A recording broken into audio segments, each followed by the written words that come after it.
mengabulkan doa-doa yang kita ucapkan.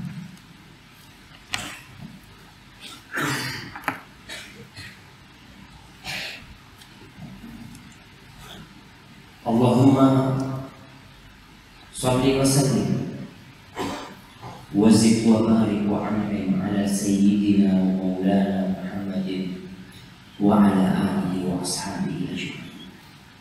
Ya Allah, semoga salam berkah dan nikmat-Mu senantiasa Kau curahkan untuk hamba kekasih-Mu, untuk baginda Nabi kita Muhammad sallallahu alaihi wasallam, buat para penuntut ilmu, khususnya yang ada di Ma'had Babus Salami, untuk tiap hari harus mengkhususkan waktu untuk bersalat sebagai bentuk cinta kita kepada Rasul SAW dan sebagai amalan yang meningkatkan cinta kita kepada Rasulullah SAW.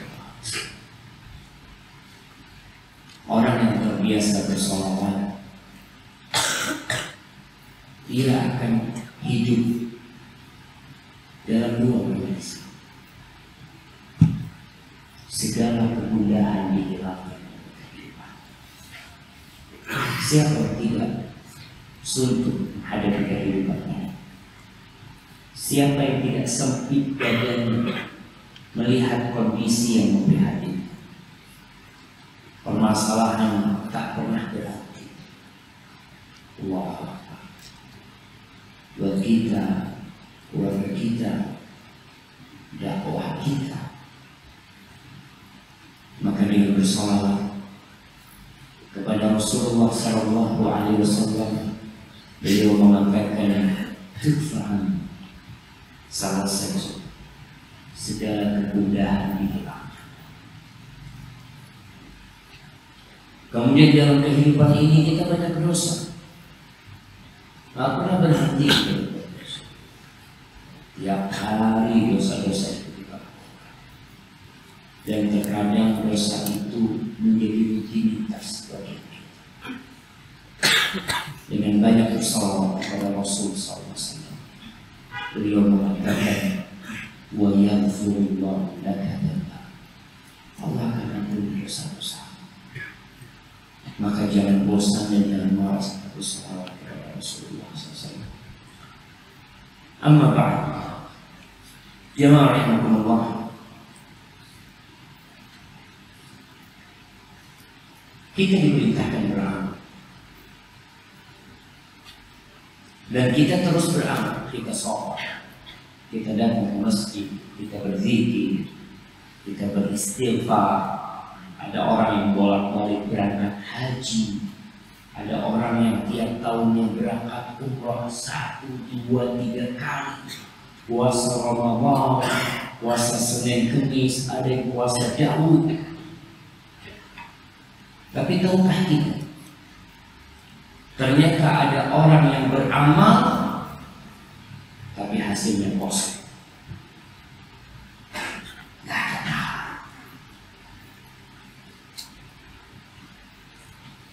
Kelelahan yang dia dapat dari beramal malah berbuah akibat. Bisah hal ataka hadithul ghashiyah, wujuhu yawma idzin khashiyah. Apa kata Allah? Amilatun nasibah. Beramal orang lelah, tapi kosong. Taslamah, nggak ada gunanya. Pagi hari ini kita akan berbincang tentang dosa-dosa yang membuat catatan amal kita jadi kosong. Kita akan berbincang tentang perkara-perkara yang membatalkan amalan kita. Ibnu Qayyim rahimahullahu ta'ala dalam kitabnya Al-Wabilus Shayyib, beliau mengatakan wa muhbitatul a'mal wa mufsidatuha aktsar min an tuhsa. Beliau mengatakan yang membatalkan amalan-amalan, yang merusak amalan itu sangat banyak sekali untuk dihitung. Walaysa sya'nu fil amal. Kita harus paham, urusannya itu bukan hanya beramal, pokoknya beramal. Ana mau beribadah, mau mendekatkan diri kepada Allah. Beliau mengatakan innama sya'nu fi hifdzil amal lima yufsidu wa yu'id. Yang menjadi perkara penting, yang harus menjadi beban pikiran kita adalah bagaimana menjaga amalan jangan sampai rusak, jangan sampai batal pahala. Nggak dapat pahala.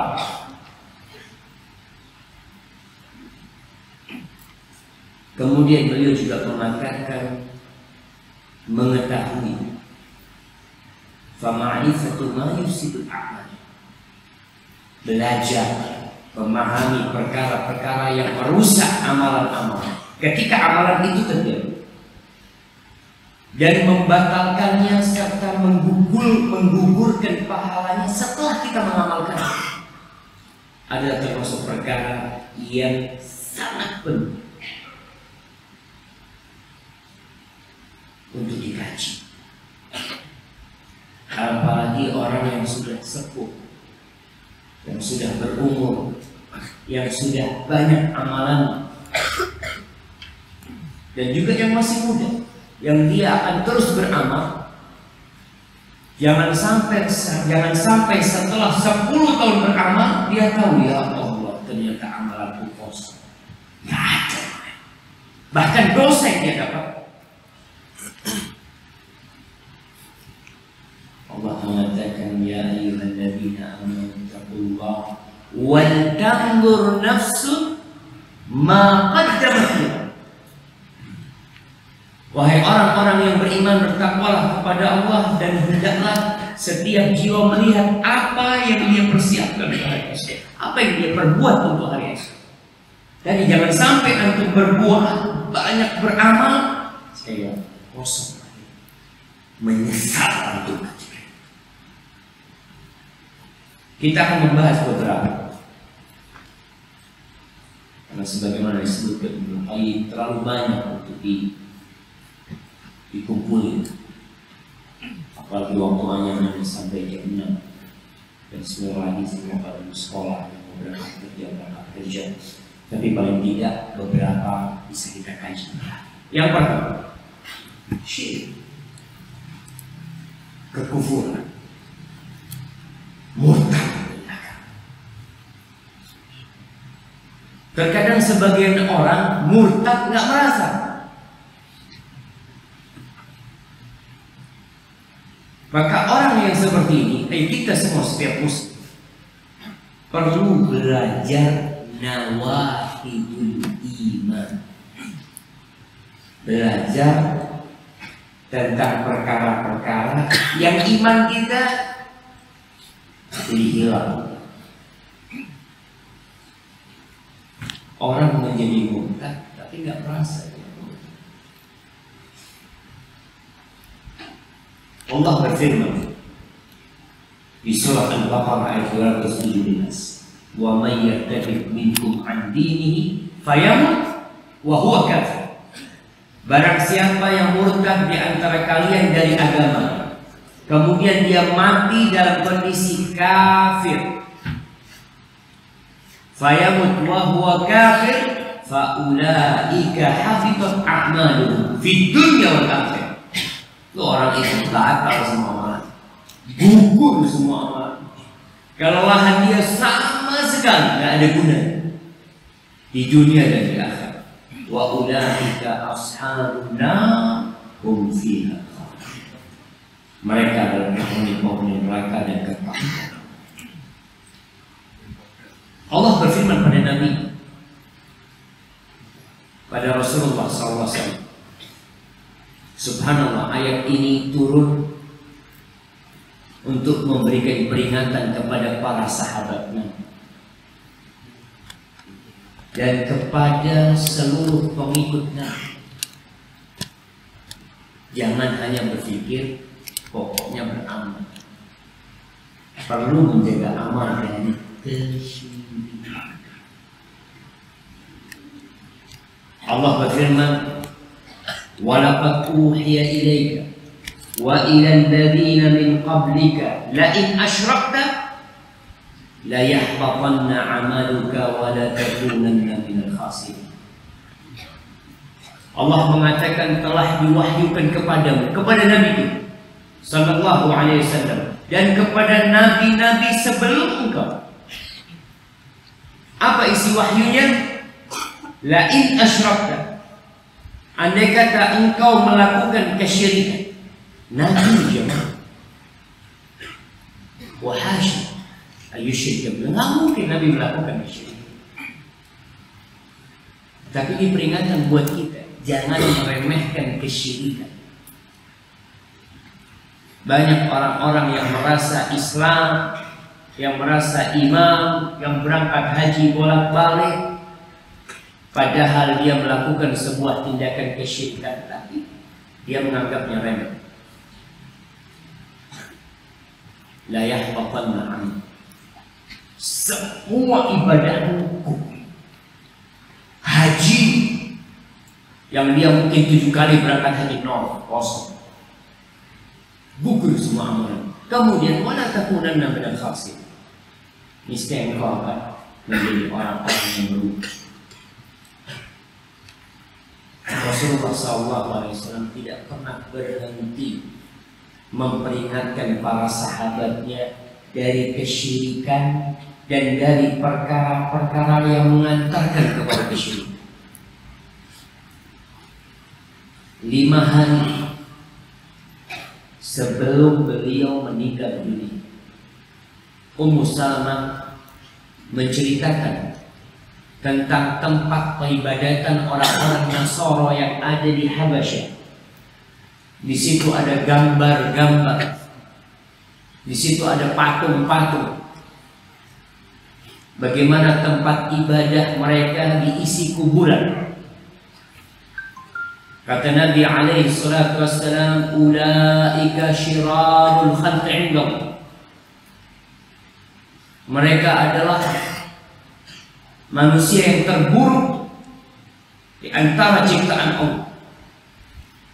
Beliau mengatakan, "La'anallahu al-yahud wan nasara ittakhadhu."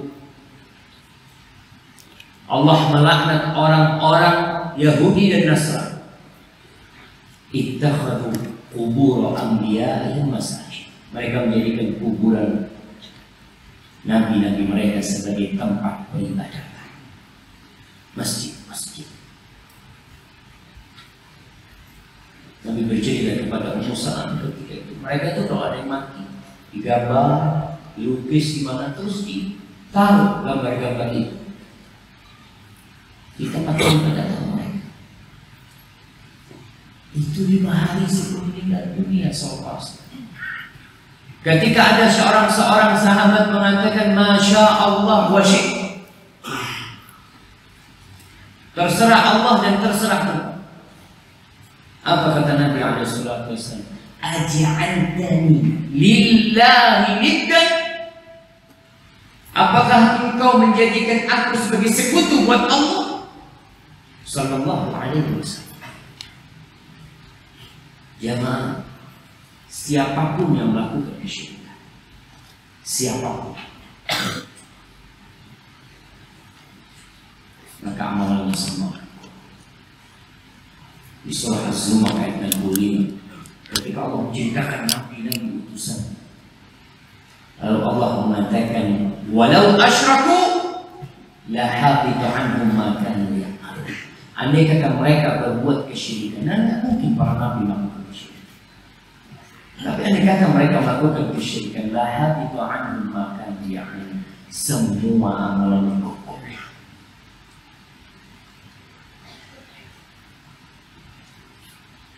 Allah Jalla Jalaluhu tidak butuh sekutu. Dan ikrar seorang muslim mengatakan, "Iyyaka na'budu wa iyyaka nasta'in," hanya kepadamu. Selesai. Tapi kenapa dalam kehidupan ini masih ada yang lainnya dari dalam hati kita? Amalan yang kedua, ria.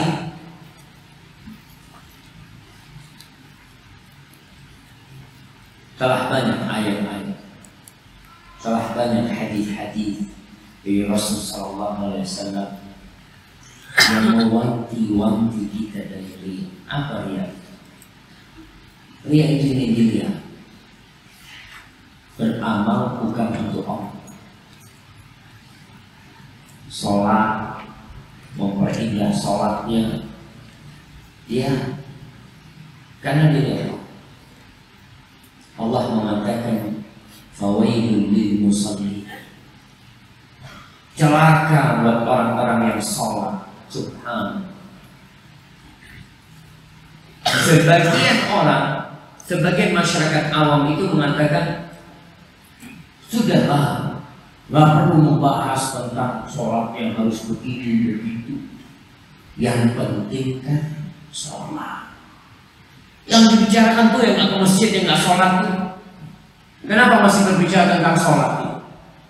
Ribut tentang permasalahan sholat. Subhanallah. Karena Allah mengatakan fawailul lil musallin. Ada orang yang beribadah masuk neraka wail. Ada orang yang ahli ibadah celaka dengan ibadah. Itulah yang menyebabkan kita perlu membahas tentang sholat dan bagaimana memperbaiki sholat dan ibadah. Karena Allah menyebutkan alladzina hum an sholatihim sahun. Siapa mereka? Mereka adalah orang-orang yang sholat tapi lalai dalam sholat, lalai dalam masalah waktu, ruku, syarat, tumaknina nggak ada. Untuk bisa melihat bagaimana di bulan Ramadan itu masjid-masjid berlomba-lomba untuk menjadi paling cepat sholat. Masjid awal keren, berapa menit? 15 menit. Oh, dapat anak 7 menit, 21 rakaat. Mana? Betul. Mereka berbangga-bangga. Sampai anak ketika diwawancarai salah seorang yang berangkat ke masjid itu, Jawa Timur, Bapak jauh-jauh dari luar kota sholat di masjid. Iya, saya ke Pelintang dan ternyata enak, kayak olahraga. Sholat keringat lagi, saya besar tuh keringat kayaknya nggak perlu lari lagi. Subhanallah. Alladzina hum an sholatihim sahun, alladzina hum yura'un, yang mereka sholat tapi ria, hanya untuk dilihat. Kenapa Rasulullah SAW menganjurkan kita untuk sholat sunnah di rumah? Karena di rumah siapa yang lihat? Mungkin istri Anda. Istri kalau melihat suaminya sholat, aduh pura-pura. Dia tahu sama suami.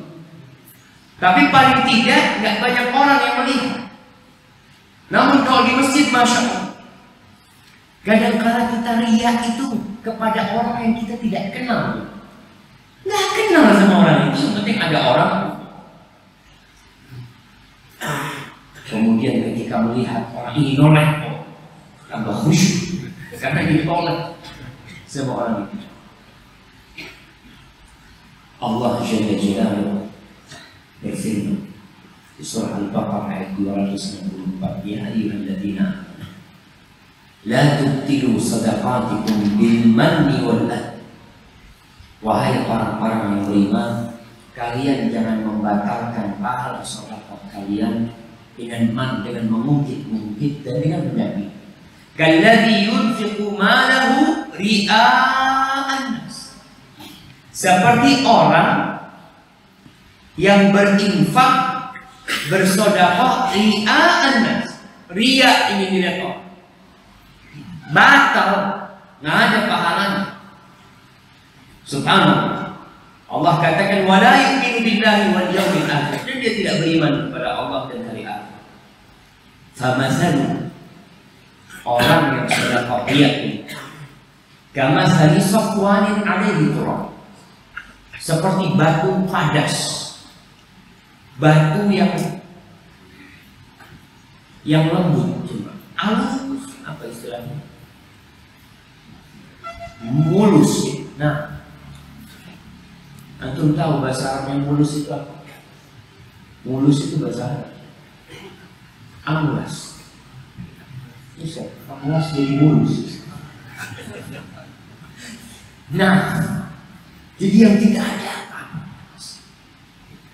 Tapi alaihi turab, di batu ini ada tanah. Yang mungkin tanah itu orang berpikir bisa menumbuhkan sesuatu ketika dia menanam sesuatu di atas itu. Tapi bawahnya itu batu. Fa asabahu ghadib, tanah yang orang menanam di atasnya terkena hujan. Orang berpikir dengan terkena hujan akan semakin bagus pertumbuhannya. Fatarakahu solda, ternyata hujan itu membuat tanah yang ada di atasnya terkikis. Batu itu menjadi kosong dari tanah. Nggak ada apa-apa. Ya kosong kan?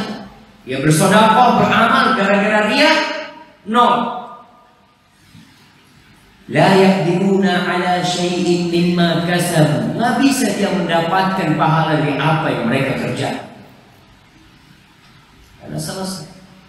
Dia hanya menanam di atas batu itu dan terkena hujan, semuanya yang ada penyesalan. Wallahu la yahdi al-qawm. Jamaah rahimakumullah, Rasulullah sallallahu alaihi wasallam begitu takutnya dengan masalah riya, masalah syahwat khafiyah, syahwat yang tersembunyi. Wallahi, siapa yang tidak suka dipuji orang? Siapa yang tidak suka disanjung oleh orang?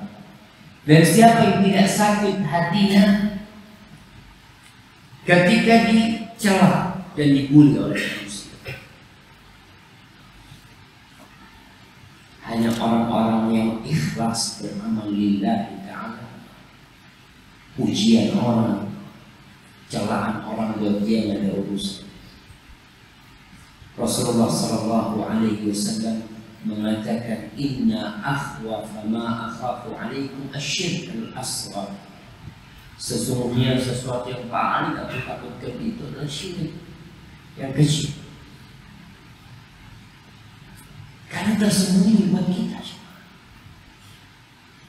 Tempatnya di mana? Di hati. Beliau mengatakan tentang syirik kecil ini dalam riwayat lain, beliau mengatakan syirkul khafi, syirik yang tersembunyi. Ayyaqum ar-rajulu fayusalli fayuzayyin salatahu lima yara min nadhari rajul. Orang yang sholat, ini contohnya orang sholat kemudian dia memperindah sholatnya ketika dia melihat ada yang memandang. Ada seorang syekh cerita pernah di satu tempat itu setiap tahun dikumpulkan sedekah. Sedekahnya terang-terang. Artinya setiap yang sedekah dikasih mic. Kayak berapa sedekah? 20 juta. Sebelahnya dengar. Anak 30 juta. Belakang 100 juta. Itu pada hari itu dikumpulkan hampir beberapa miliar. Karena kumpulan orang-orang. Akhirnya ini di bulan Ramadan biasa dilakukan. Terus panitia masjid ini di Eropa begitu. Panitia masjid itu pada 1 tahun sudah nggak usah diumumkan. Yang mau sedekah aja. Anda tahu dapat berapa hasilnya? Itu dari kira-kira 7 miliar turun jadi 1 miliar. Kemana yang ngambil? Allah. Sedekah terang-terangan kadang-kala ada syahwatnya. Ketika fulan 5 mau sedekah 100 juta, Fulan lihat, fulan mobilnya biasa, anak mobilnya lebih mahal, masa 100 juta, anak 200 juta. Itu termotivasi untuk hari itu. Kalau motivasi, karena ini bersuara, memang kursinya bunyi ya. Insya Allah, ada yang bingung, ada bunyi kursi. Saya isi minum dulu.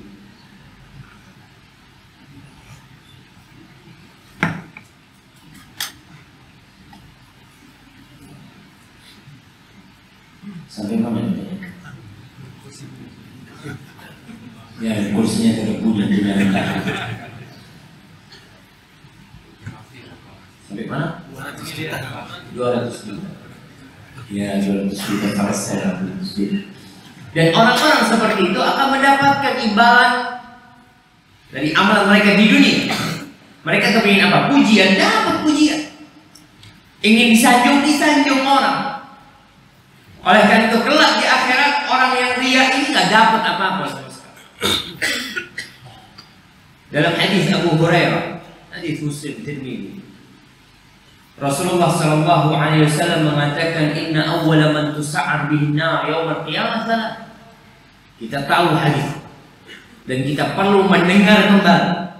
Kita perlu membaca berulang kali tentang hadis. Karena Ibnu Qayyim menjelaskan tadi, jangan hanya beramal, tapi kita perlu berpikir menjaga amal terus. Orang yang pertama kali akan menjadi korek api neraka ada kita. Yang pertama, alimun wa qari'ul Qur'an. Orang yang alim dan pandai membaca Al-Quran. Didatangkan orang ini di sidang, fa'arrafahu alaihi ni'amahu fa'arafaha. Allah tanyakan kepada orang ini, bukankah sudah diberikan engkau ini dan itu? Orang ini, iya Allah, itu semua kau berikan kepada aku. Lalu Allah bertanya, fama amil tabiha, kau gunakan untuk apa nikmat yang aku berikan kepada aku? Apa kata orang? Dia mengatakan, ta'allamtu fi wa 'allamtu an-nas wa qara'tu fika al-Qur'an. Allah, ya Allah, nikmat yang kau berikan kepada kami, kami gunakan untuk menuntut ilmu untukmu ya Allah. Setelah kami mendapatkan ilmu itu, kami mengajarkannya kepada manusia, dan kami membaca Al-Quran, dan aku membaca Al-Quran untukmu ya Allah, untukmu, lillahi ta'ala. Siapa yang tidak bisa berucap lillahi ta'ala? Semuanya bisa. Tapi nanti akan tersingkap siapa yang lillahi ta'ala dan siapa yang untuk makhluk. Apa kata Allah? Kadzab, dusta. Innama ta'allamta liyuqala 'alim wa qara'ta liyuqala qari' wa qad qil.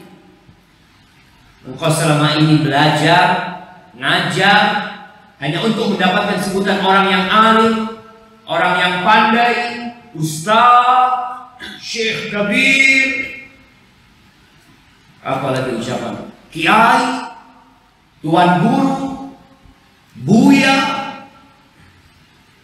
Kau belajar untuk itu dan kau membaca Al-Quran supaya disebut qari. Subhanallah. Nih buat anak-anak yang menghafal Al-Quran dari ikhlas ke kata. Jangan sampai kamu menjadi koreknya neraka. Orang hafidul Quran jadi koreknya neraka. Kenapa? Karena dia tidak ikhlas. Allah mengatakan kadzabta, bohong. Fa umira bihi thumma suhiba ala wajhihi thumma turiha fi an-nar. Kadzab. Innama ta'allamtu liqala an wa qara'tu liqala qari. Maka diperintahkan malaikat menyeret bagian itu dilemparkan ke dalam api. Yang kedua, orang yang mati syahid, berperang berjihad di jalan Allah, mati. Ini jihadnya jihad beneran, bukan jihad main-main. Jihad yang sesuai dengan syariat, dan dia tewas. Datangkan orang yang disidang. Kalau orang ini ketika ditanya tentang apa yang dia amalkan, qataltu fik, aku berjuang untukmu ya Allah, dalam menegakkan agamamu. Apa kata Allah? Kadzabta, bohong. Innama qatalta liyuqala jari. Berperang hanya untuk mendapatkan sebutan pahlawan, pemberani, orang yang berjuang untuk agamanya. Dan itu sudah kau dapatkan. Tsumma umira bi, sama dengan yang pertama. Kita baca dengan pertama. Yang ketiga, orang yang pandai bersedekah. Orang kaya yang tidak ada satupun jalan kebaikan, subhanallah. Kita kalau melihat orang kaya baik itu, masya Allah, senang banget. Semoga mereka beramal untuk Allah. Ini orang didatangkan di sidang. Lalu Allah bertanya, kau gunakan untuk apa nikmat banyak yang kau berikan kepada? Jawab orang ini, ma min sabil, ya Allah, tidak ada satupun jalan kebaikan yang engkau suka harta itu disedekahkan di situ, illa anfaqtu fika, melainkan aku bersedekah di sana laka, untukmu ya Allah. Apa kata Allah? Kadzabta, bohong. Engkau bersedekahnya untuk disebut jawab, orang yang dermawan, hilang. Jadi semua amalannya, semua sedekahnya kosong, nggak ada nilainya di sisi Allah. Orang berpikir bahwa keranjang amalan, mungkin dia berpikir membawa kontainer pahala, karena sedekah dia miliaran, dia bangun masjid sana, dia bangun sekolah di sana, dia wakaf tanah di situ dan di sana. Berpikir dia membawa kontainer yang penuh dengan barang, dibuka kosong. Kenapa? Karena bukan lillahi ta'ala. Nggak ada gunanya. Haibatillah, orang yang riya, yang mengharapkan pujian orang, kemudian tidak mengharapkan keridhaan Allah, yang mengharap dunia yang fana, lupa dengan akhirat, adalah orang-orang yang tidak menghargai Allah, orang-orang yang tidak mengenal Allah dan mengagungkan Allah. Yang ketiga, mengungkit-ungkit pemberian dan menyakiti orang yang itu. Kita tahu dengan pahala sedekah. Sedekah itu mendekatkan diri kepada Allah. Sedekah itu bisa menghindarkan kita dari petaka, dari musibah, dari tabrakan, dari banjir. Sedekah tapi masalah itu, subhanallah. Dan Allah akan menggantikan orang-orang yang bersedekah dengan berlipat ganda buat mereka. Tapi kalau sedekah itu aku lakukan plus mengungkit-ungkit pahala, mengungkit-ungkit sedekah itu nggak ada pahala. Menyakitin orang yang dikasih. Ketemu sama fulan, mengingatkan dia, siapa yang ngasih fulus sama kamu? Lupa sama siapa yang ngasih hati waktu itu? Oh, udah rusak. Subhanallah. Ada orang yang mungkin pemberian. Allah mengatakan, ya ayyuhalladzina amanu la tubtilu shadaqatikum bil manni wal adha, dengan mengungkit-ungkit kebaikan. Dan Allah tidak akan melihat kepada orang mannan gitu, yang suka mengungkit-ungkit kebajikan. Dan ini pertanda orang yang mengungkit-ungkit gak ikhlas. Orang yang beramal untuk Allah Jalla Jalal tidak membutuhkan pujian. Tidak butuh orang itu ngomong jazakallahu khair, syukron, Masya Allah, Allah yubarik fi.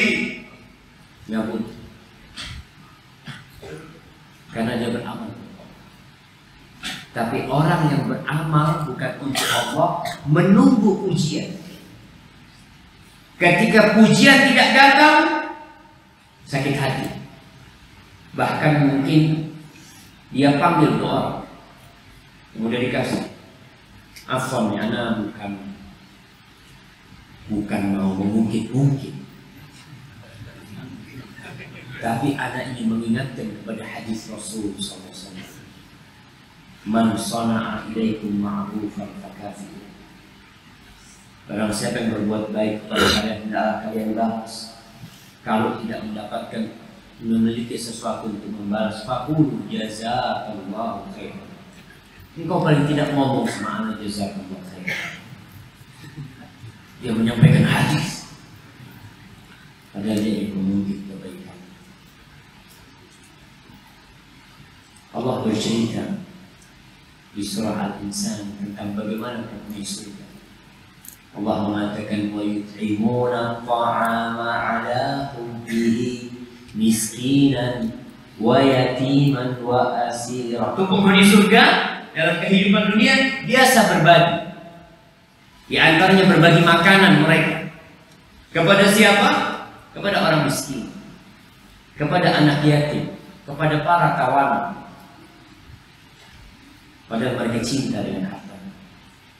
Innama nut'imukum liwajhillah.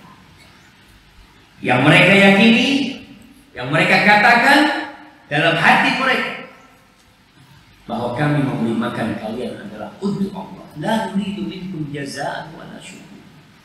Kita tidak menginginkan dari kalian balasan dan tidak pula ucapan terima kasih. Maka jemaah, ketika antum memberi, lupakan pemberian. Ustaz, anda dengar ada mengungkit-ungkit yang diperbolehkan.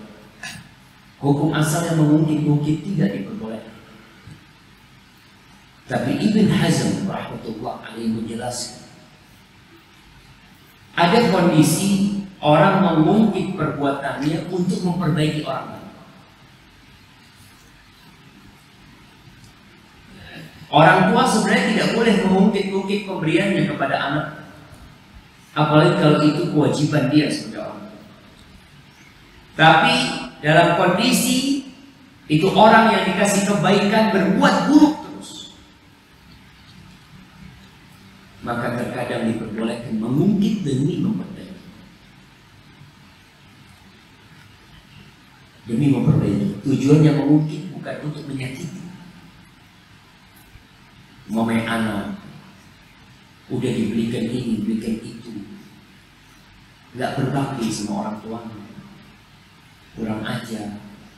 Orang tua lalu mengatakan, nah, abah kurang apa sama kamu? Apa kurangnya? Ya Allah pinta abah kasih. Selama apa nggak bisa, engkau turuti perintahnya. Yang seperti ini menurut sebagian ulama diperbolehkan.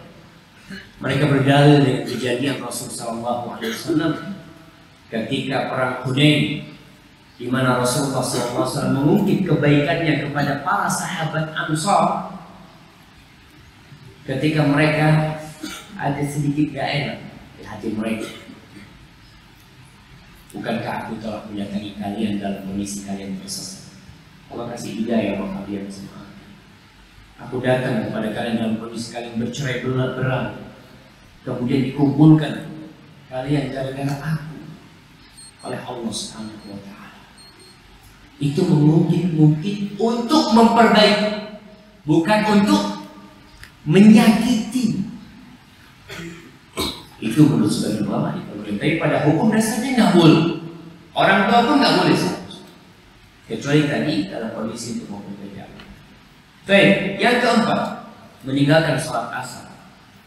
Itu bisa menggugurkan amalan kita. Jamaah sholat asar ini memiliki kedudukan yang luhur di sisi Allah. Allah mengatakan hafizu ala sholawat wa sholatul wusta wa qumu lillahi. Jaga semua sholat. Dan sholat yang di pertengahan, sholat wusta. Dan pendapat yang rajih, sholat wusta adalah sholatil asar. Dan hati-hati nih yang hidup di kota metropolitan, karena kalau sholat asarnya hilang, apalagi yang penuh dengan kemacetan. Untuk kalau sudah tahu ini jalannya bakal macet dan belum sholat asar, sholat asar. Dalam hadis yang diriwayatkan Imam Bukhari, Rasulullah SAW mengatakan, "Man taraka salatal asri faqad habita amaluhu." Barang siapa meninggalkan sholat asar, maka gugur amalan. Gugur amalan. Maka hati-hati dengan sholat asar. Jaga. Yang kelima, bersumpah dengan nama Allah bahwasanya Allah tidak akan mengampuni fulan. Atau bersumpah dengan Allah, fulan wallahi fulan tidak mungkin masuk surga. Subhanallah. Ini pertanda ada kesombongan di hati. Rasulullah SAW bercerita, anna rajulan, bahwasanya ada seorang yang mengatakan wallahi la yaghfirullah li fulan. Dia mengatakan demi Allah, Allah tidak akan mengampuni fulan. Lalu Allah mengatakan kepada orang yang bersumpah tadi mengatasnamakan Allah, seakan-akan dia tahu Allah tidak akan mengampuni buat fulan. Allah mengatakan qad ghafartu li fulan wa ahbattu amal. Aku sudah mengampuni buat fulan. Yang kau katakan aku tidak akan mengampuni, dan aku gugurkan amalan-amalan. Alhamdulillah, hati-hati dengan lisan kita. Wallahi tidak sedikit ucapan yang memasukkan orang yang mengucapkan ke dalam neraka, dan dia merasa remeh dengan ucapan. Rasulullah SAW mengatakan, innal abda la yatakallamu bil kalimah ma tabayyana fiha. Ada orang yang mengatakan satu ucapan yang nggak jelas ucapannya buat dia. Yazillu biha finnar. Dia terprosok gara-gara ucapannya.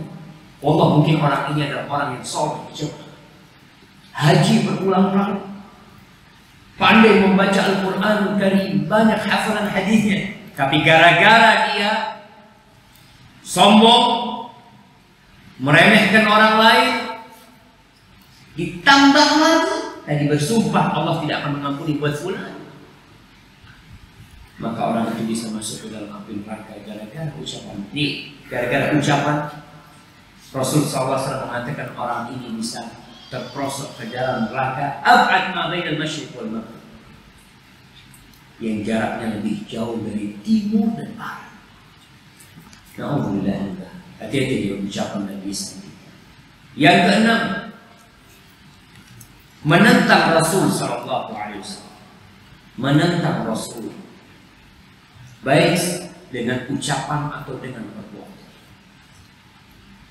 Di surah Al-Hujurat Allah mengatakan, ya ayyuhalladzina amanu la tarfa'u aswatakum fawqa sawti an-nabi wa la tajharu lahu bil qawl ka jahri ba'dikum li ba'd an tahbata a'malukum wa antum la tash'urun.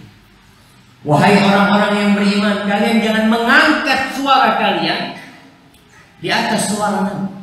Ngangkat suara di atas suara Nabi nggak boleh. Apalagi menentang ucapan,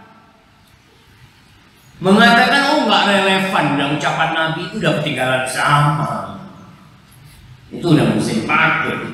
Sekarang mengangkat suara aja nggak boleh. Allah mengatakan antah bapak a'malukum. Gara-gara kalian mengangkat suara kalian itu bisa gugur amalan kalian. Wa antum la tash'urun, dan kalian tidak merasa. Wah, anak tidak mengucapkan apa-apa, biasa yang mengucapkan. Tapi ternyata ucapanmu mengandung unsur merendahkan Nabi alaihi salatu wassalam, merendahkan sunnah Nabi alaihi salatu wassalam. Wala tajharu lahu bil qawl kajahri ba'dikum. Kalian jangan sampai ngomong sama Nabi alaihi salatu wassalam itu dengan suara keras seperti ngomong sama orang lain. Beda nih Rasul sallallahu alaihi wasallam. Dan konsekuensi dari syahadat kita bahwa Nabi Muhammad sallallahu alaihi wasallam adalah utusan Allah, kita harus menghargai ucapan. Kalau ada ucapan Nabi yang menurut antum gak masuk akal, yang harus disalahkan hadisnya apa, akalnya antum. Antum tahu Nabi gak mungkin berbicara dari hawa nafsunya. Mungkin aneh tidak bisa mencerna dia. Ya, mungkin aneh tidak bisa mencerna. Yang jelas ucapan ini kalau hadis itu sah. Maka jemaah, jangan sampai kita itu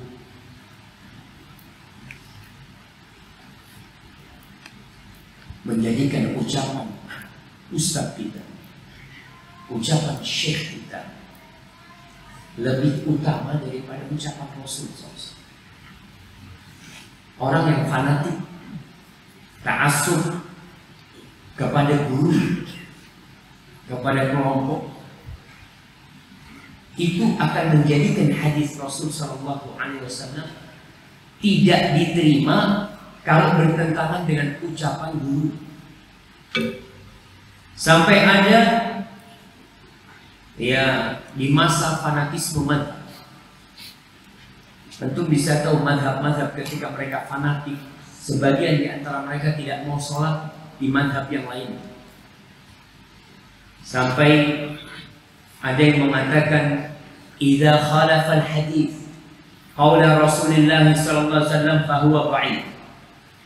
Kalau ada hadis yang menyelisihi ucapan gurunya, ucapan imamnya, maka hadis itu dhaif. Itu bisa bayangkan. Kalau ada ayat yang bertentangan dengan ucapan gurunya, gimana? Maka ayat itu ditakwilkan. Tidak, maknanya itu tidak seperti itu. Subhanallah. Ingat, para imam itu tidak suka untuk dikultuskan ucapan mereka. Al-Imam Syafi'i mengatakan idza sahha al-hadits fa huwa madhhab. Kalau hadis sahih itu madhhab. Idza wajadtum qawli, kalau kalian mendapatkan ucapanku bertentangan dengan hadis Rasul sallallahu alaihi wasallam, fadribu bi qawli ardul hadid. Kalian pegang ucapanku, lemparkan ke tembok. Jangan dipakai. Seperti itu para imam. Tapi kadang-kadang pengikutnya yang karena faktor ta'assub terhadap madhab. Nggak masalah bermadhab, silahkan yang mau bermadhab, tapi tidak boleh fanatik kepada madhab tersebut. Imam Malik mengatakan kullun yukhadu min qawlihi wa yukhadu. Semuanya itu ucapannya bisa diterima dan ditolak, semuanya. Ucapannya Abu Bakar, ucapannya Umar, itu bisa diterima dan ditolak. Apalagi ucapan ustaz-ustaz. Illa sahibu hadis. Kecuali yang dikubur di sini. Itu ucapan yang tidak bisa ditolak. Pernah Abdullah bin Abbas menyampaikan satu perkara kepada murid-muridnya. Tahu-tahu muridnya itu mengatakan, tapi pendapatnya Umar, pendapatnya Abu Bakar nggak kayak gitu. Apa kata Abdullah bin Mas'ud? Ibn Abdullah bin Abbas mengatakan, yushiku an tanzila alaikum hijaratun minas sama. Hampir-hampir tuh kalian kehujanan batu. Aqulu qala Rasulullah sallallahu alaihi wasallam. Aku sampaikan kepada kalian, Rasulullah sallallahu alaihi wasallam bersabda, wa taquluna qala Abu Bakar, qala Umar. Lalu kalian menentangnya dengan pendapat Abu Bakar, pendapatnya Umar. Subhanallah. Maka jangan sampai amalan kita gugur gara-gara kita menentang ucapan Rasulullah SAW. Yang ketujuh,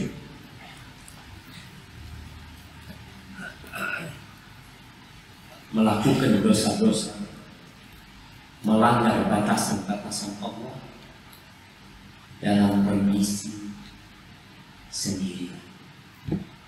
Nggak ada yang melihat.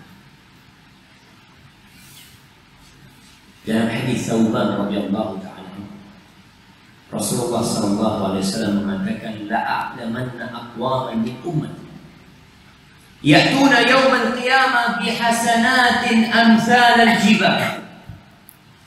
Aku benar-benar akan mengetahui kaum-kaum dari umat yang mereka datang pada hari kiamat membawa pahala seperti gunung besar-besar pahalanya. Artinya capek dia beramal.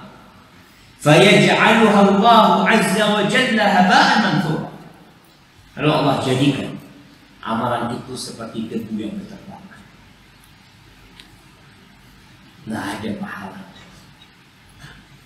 Lalu Thawban mengatakan, ya Rasulullah, sifhum lana, jallihim lana alla nakuna minhum wa nahnu la na'lam. Wahai Rasulullah SAW, tolong engkau ceritakan kepada kami, mereka itu siapa sih? Kriterianya kayak apa? Sifat-sifat orang itu seperti apa? Supaya kami tidak menjadi mereka dalam kondisi kami nggak tahu. Ini pentingnya untuk ilmu, pentingnya belajar orang, sehingga dia tahu ternyata nggak boleh, ternyata anak termasuk. Apa kata Rasulullah SAW? Ama innahum ikhwan wa min jildati. Itu orang-orang yang pahalanya jadi kosong, menjadikan debu yang berterbangan. Mereka adalah saudara-saudara kalian. Wa min jildati, dari kulit kalian, muslim. Wa ya'khuduna min al-laili ma ta'khudun. Mereka sholat malam. Ini bukan orang biasa. Mereka sholat malam seperti kalian sholat. Kan ada orang yang cuma sholat 5 waktu. Beda lah orang yang sholat 5 waktu dengan orang yang sholat 5 waktu plus dia mulai plus sholat duha, plus qobliyah, plus ba'diyah. Rasulullah SAW menjelaskan mereka itu sholat malam seperti kalian sholat. Walakinna, tapi jadi masalah, mereka itu idza khalau bi mahamillah, kalau mereka sedang bersendirian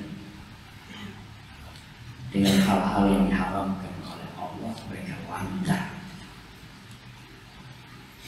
Ya Allah, jamaah, memang sejatinya manusia melakukan dosa sembunyi-sembunyi. Tapi ada orang yang melakukan sembunyi-sembunyi, lalu meremehkan Allah. Tidak ada rasa takut kepada Allah. Dan seakan-akan pahala yang dia lakukan hanya untuk manusia. Amalan-amalan soleh yang dia kerjakan hanya untuk manusia. Apa buktinya ketika sendirian dia nggak urusan sama Allah. Maka kita perlu berhati-hati. Rasulullah SAW mengatakan, ittaqillah haitsu ma kunta.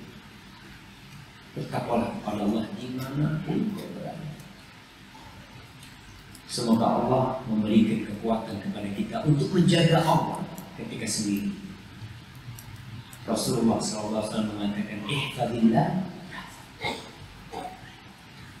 Yang kedelapan, yang menggugurkan amalan adalah mendatangi dukun-dukun paranormal. Rasulullah SAW mengatakan, man ata arrafan fasa'alahu an syai'in lam tuqbal lahu salatun 40 yawman. Yang datang kepada arraf, kepada orang pintar yang memberitahu tentang hal-hal yang boleh, lalu dia bertanya, maka sholatnya 40 hari tidak diterima. Gugur 40 hari. Jadi antum sholat 40 hari nggak ada pahala, kecuali bertobat orang kepada Allah. Dan tadi yang dikatakan orang capek sholat 40 hari. Kalau gitu nggak perlu sholat, nggak perlu sholat. Engkau wajib sholat, tapi nggak ada nilainya. Itu sanksi yang Allah berikan gara-gara mau mendatangi tadi paranormal. Gimana mereka mendatangi paranormal? Sedangkan Allah mengatakan, "Qul la ya'lamu man fis samawati wal ardil ghaib illa." Katakan tidak ada yang mengetahui yang gaib di langit dan di bumi kecuali Allah. Kemudian kau datang ke mereka, tanya tentang nasib, tanya tentang masa depan, dan masih ada yang seperti itu. Ada yang percaya dengan bintang-bintang. Apa bintangmu? Scorpio. Scorpio ini agak susah bulan ini. Percaya dengan itu, menjadikan bintang-bintang sebagai alat untuk mengetahui yang gaib. Dalam hadis riwayat Tirmidzi, Rasulullah SAW mengatakan, "Man ata arrafan aw kahinan fasaddaqahu bima yaqul." Barang siapa yang mendatangi paranormal, dukun, kemudian percaya dengan ucapan. Kalau yang tadi cuma datang bertanya, tapi nggak percaya, mungkin yang percaya itu 40 hari nanti. Kalau percaya dengan ucapannya, faqad kafara bima unzila ala Muhammadin sallallahu alaihi wasallam, maka dia sudah kufur terhadap apa yang diturunkan kepada Nabi Muhammad SAW. Yang kesembilan, karena waktunya sudah habis sebenarnya. Ustaz, kayaknya sampai jam berapa, Ustaz? Jam 6 katanya, ini jam 6 lewat 10, jam 6 lewat 7. Baik, yang kesembilan, orang yang terus-terusan minum khamr. Terus-terusan minum khamr. Ada orang yang minum khamr sekali, 2 kali, lalu dia bertobat, berhenti. Semoga Allah mengampuni dosa. Ada orang yang nyabu sekali, 2 kali, dia bertobat, mudah-mudahan Allah mengampuni dosa. Ada orang-orang yang sudah candu, sudah candu, ditangkap sama BNN, tangkap, no, sudah tobat ya. Tahun depan tangkap lagi. Udah tobat, tahun depan dia tangkap lagi. Oh, berarti memang orang ini tentang haramnya khamr, haramnya narkoba. Insya Allah semua sepakat, nggak perlu dibahas tentang hukumnya. Yang perlu dibahas adalah sanksi apa yang akan didapat oleh orang-orang yang candu dengan khamr. Rasulullah SAW mengatakan, "Man syaribal khamr lam tuqbal lahu salatun 40 sabahan fa in taba Allah alaihi." Kata Rasul sallallahu alaihi wasallam, barang siapa yang minum khamr, salatnya 40 hari bagi dia. Ini yang minum aja jemaah, belum yang candu. 40 pagi nggak diterima. Kalau dia bertobat, Allah akan memberikan taubatnya kepada dia. Allah akan menerima taubatnya. Adapun kalau orang ini candu khamr, dalam sebuah hadis disebutkan mudminul khamri imma laqi Allah ka'abid wasa. Orang yang candu minum khamr dan enggak tobat dari minum khamr, yang terus-terusan minum khamr, kalau mati akan berjumpa dengan Allah seperti penyembah berhala. Na'udzubillah. Al-khamru ummul khaba'ith. Antum kau tahu banyak kriminal terjadi awalnya dari khamr. Kebanyakan yang ada di penjara, kata polisi, kata teman yang kerja di kepolisian, itu rata-rata usaha, mulainya dari narkoba, geng-geng motor, atau pencuri-pencuri motor, perampok-perampok, kira-kira mereka narkoba nggak jemaah? Rata-rata mereka positif. Maka negeri kita mengumumkan perang kepada narkoba. Dulu masih ada hukuman mati buat pengedar narkoba. Masih berlaku, ditembak langsung. Antum lihat di mana-mana berita. Pengedar narkoba di mana mati ditembak. Seperti itu mereka pantas mendapatkan hukuman. Karena mereka bukan pengkonsumsi, bukan konsumen mereka. Mereka sudah merusak bangsa. Dan Allah mengatakan innama jazaa'ul ladzina yuharibuna Allah wa rasulahu wa yas'auna fil ardi fasadan ay yuqtalu. Di antara hukum para perusahaan itu dibunuh mereka. Jangan dibiarkan. Kalau orang yang candu khamar diobati. Tapi kalau pengedar bukan diobati. Ayo yuqtalu. Dibunuh. Aw yusallabu atau disalib. Ditaruh di depan pintu-pintu kota, di fulan di kota yang mengedarkan narkoba namanya. Karena rusak negeri ini. Baik, yang ke-10, memelihara anjing. Kecuali anjing yang menjaga ternak atau menjaga kebun atau untuk berburu. Dalam hadis yang diriwayatkan oleh Bukhari dan Muslim, Rasulullah SAW bersabda, "Man ittana kalban yanqusu min amalihi kulla yaumin qira."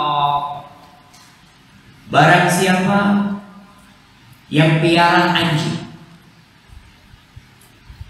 ujian jamaah, hidup ini ujian. Ada orang yang masya Allah, Ustaz, anjingnya itu lucu-lucu, Ustaz. Lucu, ini kan ciptaan Allah, masya Allah. Anak kalau punya anjing itu, masya Allah, subhanallah. Anak selalu beribu. Ada yang seperti itu. Ada yang tidak menggubris hadis ini. Iya, kolot lah, nggak seperti itu zaman dulu. Anjingnya kan anjing gila, apa nggak perlu biar ini anjing yang bagus-bagus kan. Rasulullah SAW mengatakan, "Manittana kalban." Siapa yang pelihara anjing di rumahnya nih, bukan anjing tadi, kecuali anjing yang 3, maka akan kurang pahalanya tiap hari qira. Pagi sholat, zuhur sholat, asar sholat, maghrib. Entah pahalanya berapa. Kalau pahalanya sampai 1 qira, enak ya mah. Berarti hari itu kosong, pahalanya nggak ada. Tapi kalau pahala ibadahnya cuma setengah qira, dikurangin berapa? 1 qira tiap hari nih. Tiap hari dikurang. Berarti utang setengah qira. Mungkin punya amalan yang jumlahnya 10 qira, itu terus dikurang. Kulla yaumin. Kata Nabi SAW, setiap hari. Wa fi riwayatin qiratan. Dan riwayat yang 2 qirat. Qirat seperti apa? Wallahu a'lam bishawab. Tapi Nabi SAW ketika menjelaskan pahala sholat jenazah, yang pahala sholat jenazah berapa qirat? 1 qirat. 1 qirat seperti apa? Seperti gunung Uhud. Bayang, itu hilang. Gimana kalau antum nggak pernah sholat jenazah? Berapa pahalanya? Illa kalbu harth atau masyi atau kalbu zara. Yang diperbolehkan tadi anjing yang untuk berburu, anjing yang memang untuk menjaga kebun, anjing yang memang antum kadang-kadang melihat pengembala itu punya anjing. Anjing itu tugasnya untuk menjaga kambing-kambing tersebut dari serigala umpamanya, untuk membantu supaya kambingnya itu pulang ke kandang, nggak ada masalah. Subhanallah, begitu sempurnanya ajaran Islam. Kenapa harus pelihara anjing dulu? Udah tahu najis, kenapa dia?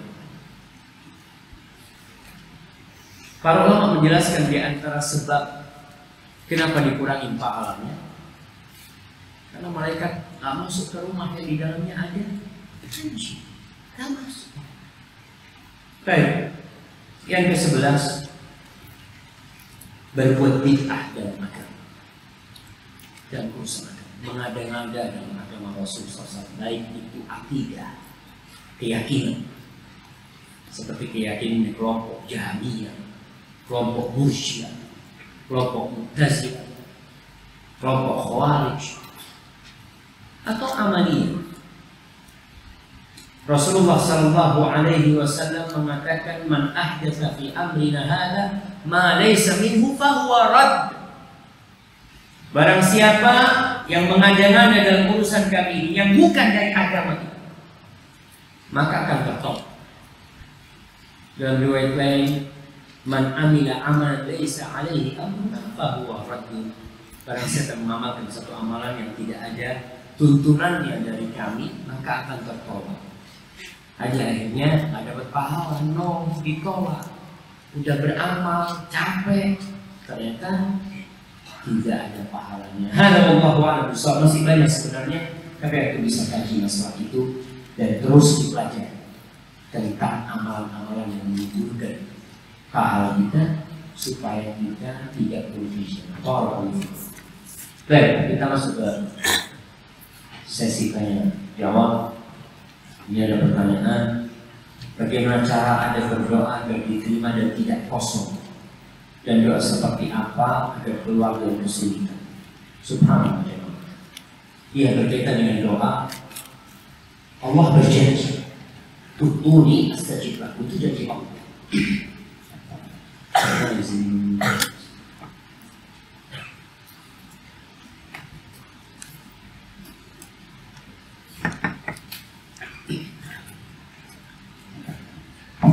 Allah mengatakan, "Ud'uni astajib lakum." Minta kepadaku pasti aku kabul.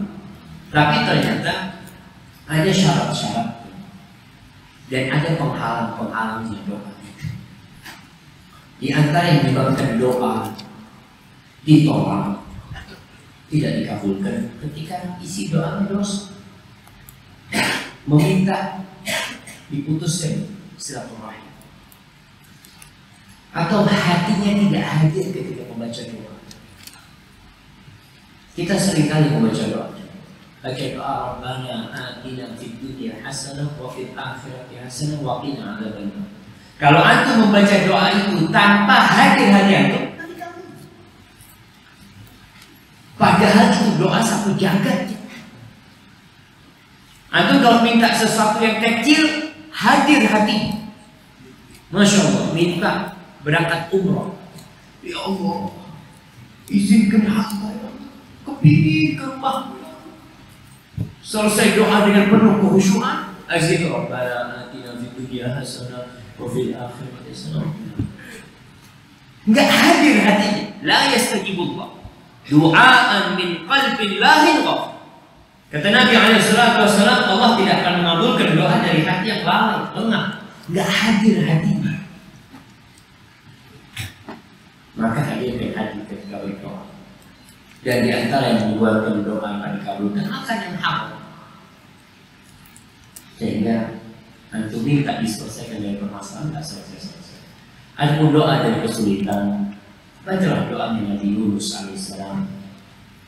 Kata Rasulullah SAW, "Ma da'a biha abdu." Tidak ada seorang hamba yang berdoa dengan doanya Nabi Yunus. Fikar dalam kondisi sulit dia, illa stajabullah, melainkan Allah akan mengabulkan, tapi dengan hati.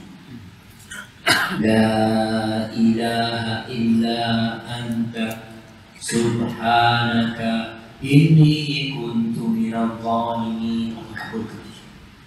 Tapi hadir. Tentu bisa bayangin bagaimana Nabi Yunus membaca doa itu di perut ikan. Hatinya hadir enggak?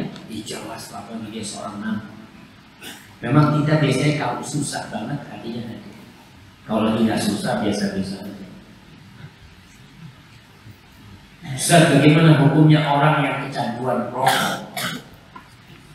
Ini mungkin karena tadi berbicara tentang power. Ya, orang yang tercedera rokok suruh berhenti. Diobati.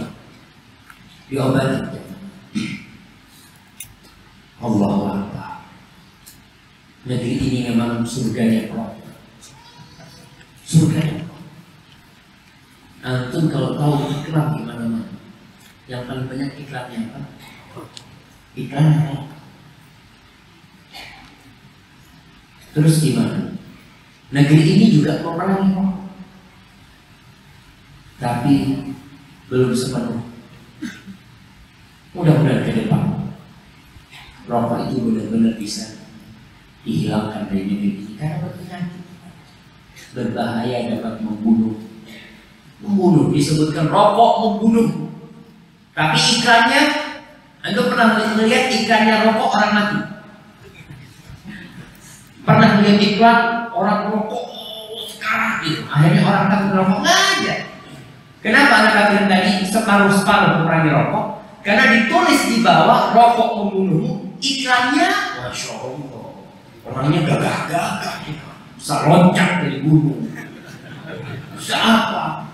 Gimana rokok membunuhmu ini sehat semuanya? Maka salah kontradiksi sekarang.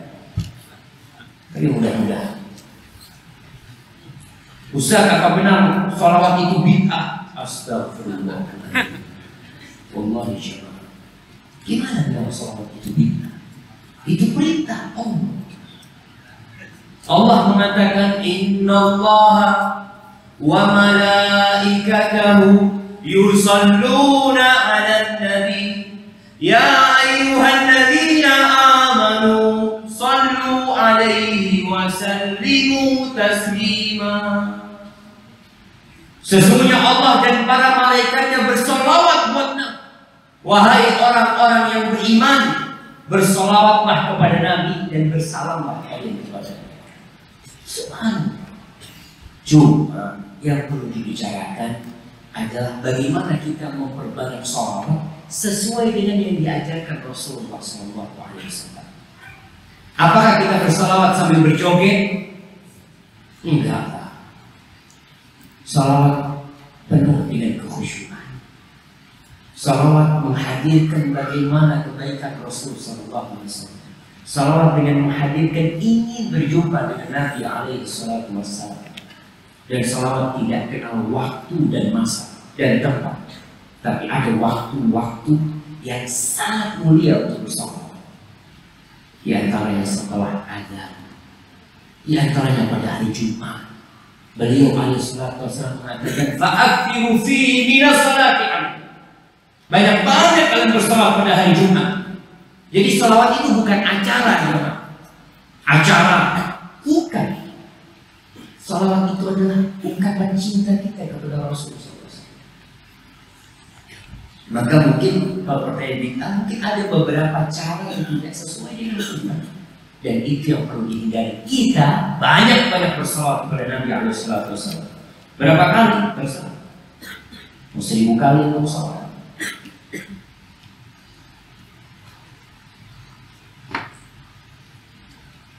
Nah, ini bertanya, dalam kitab apa ya Ustaz kita bisa membaca amalan yang bisa menggugurkan amal kebaikan kita sesuai pembahasannya? Banyak sebenarnya para ulama ketika membahas tentang nawaqidul Islam yang membatalkan amalan-amalan, mereka membahas tentang hal tersebut, maka bisa dirujuk kitab-kitab tersebut.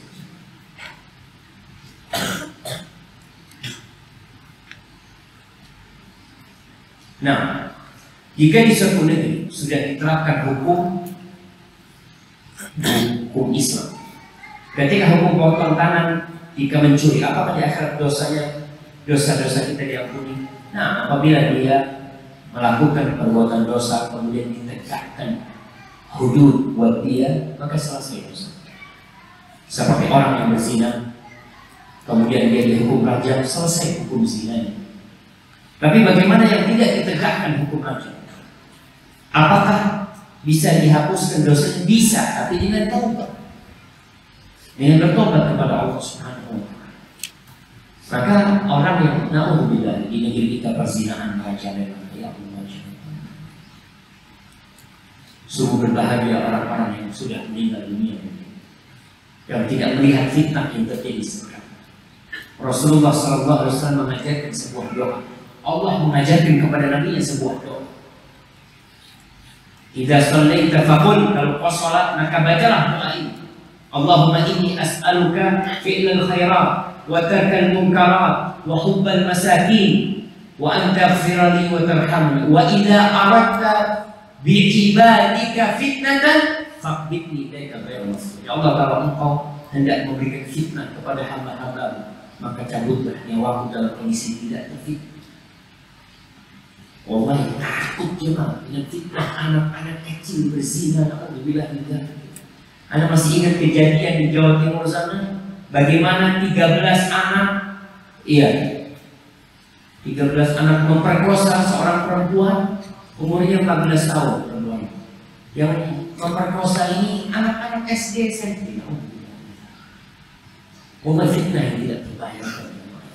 Maka ketika orang seperti itu tidak ditegakkan hukum Allah, akan terjadi hal-hal yang menakutkan. Dan kalau ada orang yang terjebak dalam dosa tersebut, tidak bertobat kepada Allah Subhanahu wa taala dengan taubat yang nasuha. Semoga Ustaz dan keluarga selalu diberkati Allah. Saya penerbang yang beberapa rutenya membawa khamr, dan saya pemimpinan penerbangan tersebut. Bagaimana hal itu Ustaz? Allah banyak bertobat sama Allah Subhanahu wa taala. Tobat. Satu-satunya penerbangan yang tidak ada khamr, kalau nggak salah masih Saudi. Ada khamr. Sedangkan semua penerbangan mungkin tidak di semua rute. Kenapa harus ada khamr? Kenapa mau membawa pemabuk ke dalam pesawat? Akhirnya nanti kaptennya mabuk juga. Gara-gara disediakan khamr. Namun bila maka berusaha untuk menghindari tersebut.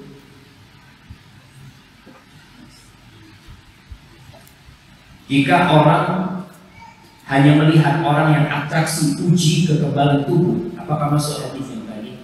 Enggak gitu.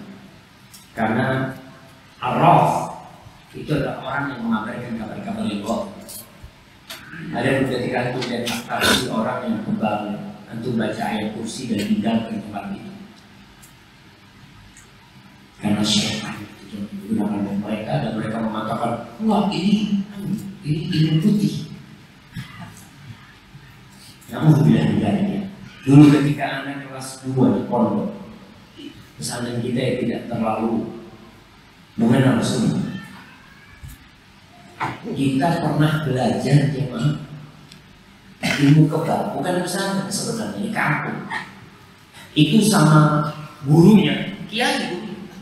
Ustaz lah buat orang kampung Ustaz. Itu kita dipegang, disuruh minum air. Ya, main. Itu kebal gitu. Anak tanya waktu itu, Ustaz, ini kok bisa kebal Ustaz? Iya, ini malaikat pembantu. Masya Allah, mereka jadi pembantu gimana? Alhamdulillah ya. Dan anak-anak ini jangan berpikir untuk belajar ilmu kebal.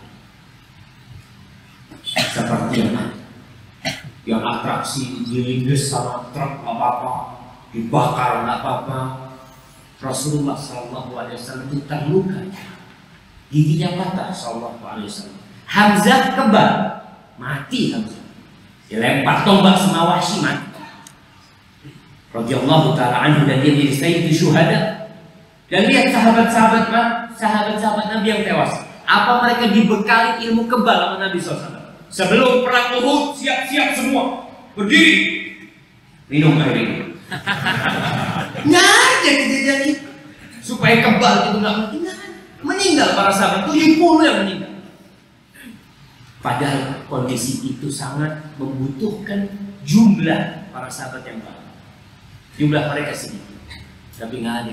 Ketika antum dekat sama Allah, intan surullah yang suruh. Allah yang akan bantu antum. Nggak perlu repot perang. Allah akan bantu kalian. Bagaimana ketika perang Uhud Allah turun ke malaikatnya, ketika perang Badar Allah turun ke malaikatnya. Ahibati fillah, semoga Allah Jalla Jalaluhu memberikan kekuatan kepada kita untuk bisa meninggalkan amalan-amalan yang menggugurkan amalan kita. Hadza wallahu a'lam bissawab. Apabila yang kita sampaikan benar dari Allah Jalla Jalaluhu, kalau ada yang salah yang berkenan dari diri anda pribadi, Allah dan Rasul yang terbebaskan dari kesalahan itu. Subhanallah wa bihamdika, asyhadu an la ilaha illa anta, astaghfiruka wa atubu ilaik. Assalamualaikum warahmatullahi wabarakatuh.